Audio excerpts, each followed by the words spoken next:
Hey everybody, Steve with Real Progressives, and it's a little bit of a late night stream to capture the thing that's keeping me awake at, I don't know, 12:07 a.m. This idea, I look around and I realize people don't give a shit about each other, man. I mean, seriously, they don't give a shit about life pretty much anywhere we're at. I've watched people just genuinely not give a shit about people's life or whether they're alive or dead. They have such little regard for human life and animal life for that matter. But the genuine nature of just the mean-spiritedness of, hey man, you should have made better choices. It is so pervasive. It is so pervasive in our society. I can't sleep. I literally cannot sleep. The idea that we have allowed ourselves at the bottom. I mean, folks, let's be fair. I mean, even if you're making $1 million a year, compared to the top of the food chain, you're still a small fish in this barrel here. And we fight amongst ourselves so much. We demand a hard life for so many people, and we have no idea what their life entails. They have no idea what's going on in their life whatsoever. And yet we find a deep committed passion to make their life just a little bit more difficult. And I don't get it. I mean, seriously, this mindset is so pervasive in our society. I just, I don't want to see even Trumper people, have a miserable life. I don't even want to see racists have a miserable life. I don't want to see their kids suffer. I don't want to see, dogs suffer. I don't want to see cows suffer. I don't want to see anything suffer.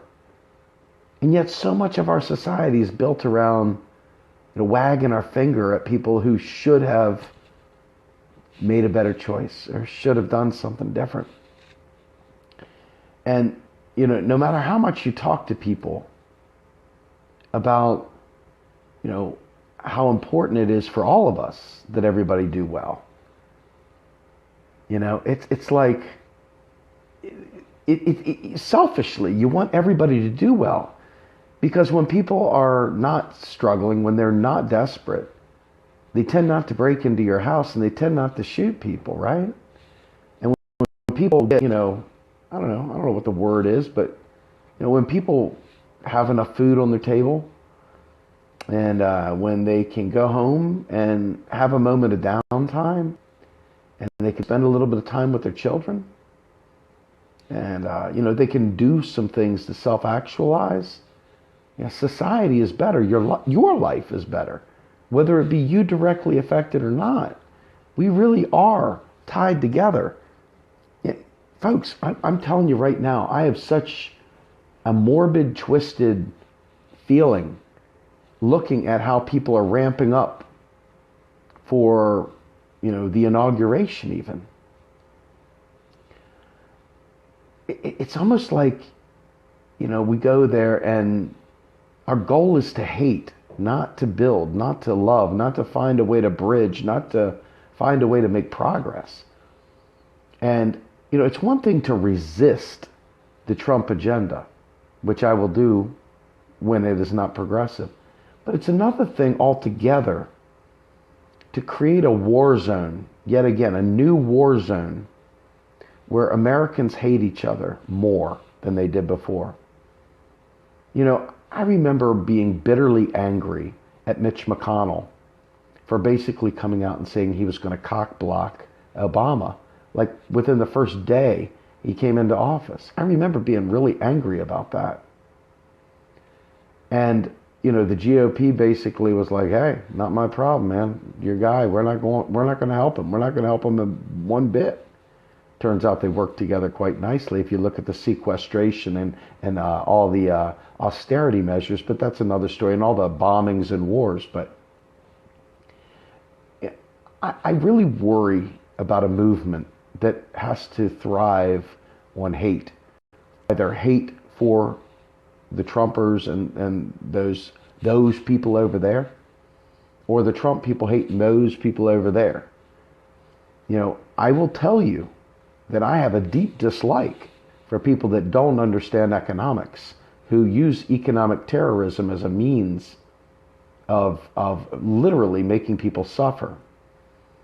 But you're never going to make progress in this world if you don't find a way to get past that, so we can find a way to educate people and love one another. You're not going to want to do better for people you hate. You're just not. So there's no chance of making a better tomorrow when your entire basis for everything you do is founded in hate. Now, I literally unfriended somebody today just to prove a point.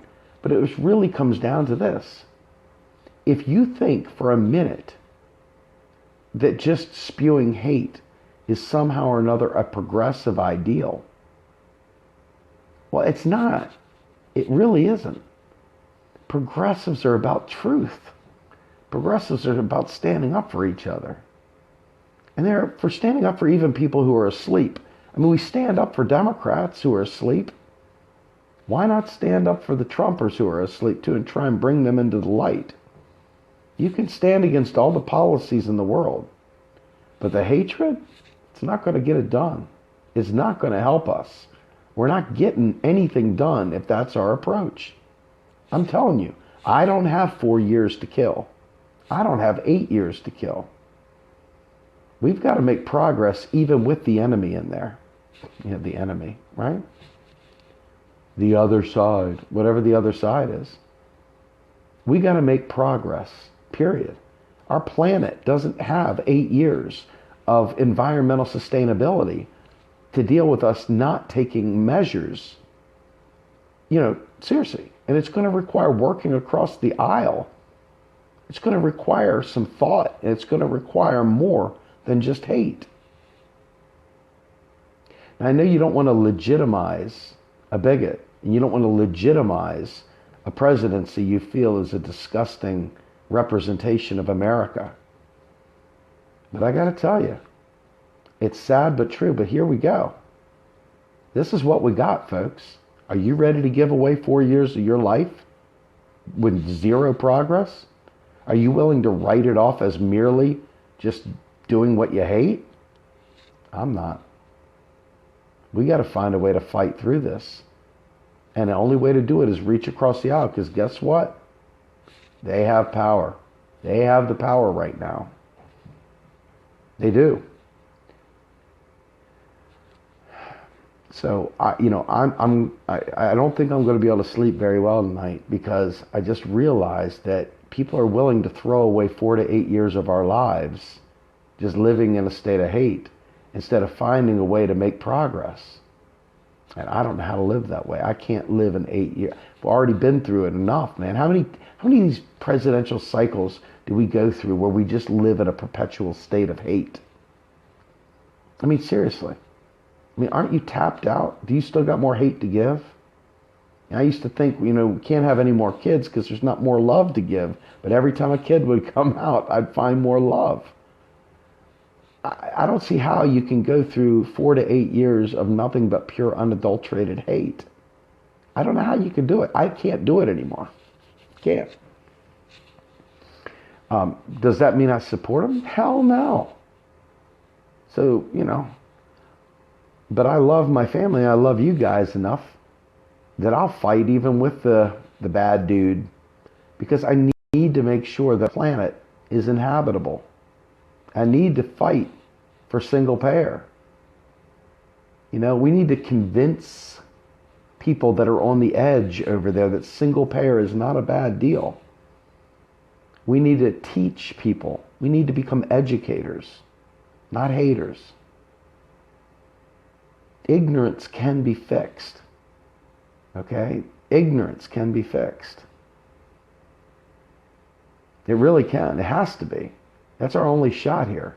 We're out of power. We're not in power right now, right? So we got to educate. To bring them over, yelling at them and hating them is not going to win them over. It's just not. I don't think so anyway. Maybe you got a better take on maybe they got some weird sadomasochistic attribute that makes some people hate them. But That's not how I roll. You're not going to get me over there. So anyway, with that, that's my party shot for the night. I might be able to go sleep now that I got that off my chest. I just think it's really, really important that we don't waste 4 to 8 years of doing nothing but hate, and that we organize, and that we actually begin to educate people so that we're not stuck. I mean, my God. Oh Lord, the idea of going on, waking up and reading the newspaper every day and seeing the garbage, seeing the propaganda. I don't watch, regular cable news. I don't really read MSM. I mean, I'll peek at it just to see what the latest lies are, but, you know, just the idea of 4 to 8 years of nothing but hate and paving the way for them to mimic our hate when we take back power finally, right? Talk about grinding halt. Keep the hate up, folks. You'll never get any kind of consensus. It'll be a life of hate. And that's what we'll have to deal with. And I think my kids deserve better than that. So do you all. Anyway, with that, have a great night, everybody. I'm going to check out. Have a good one.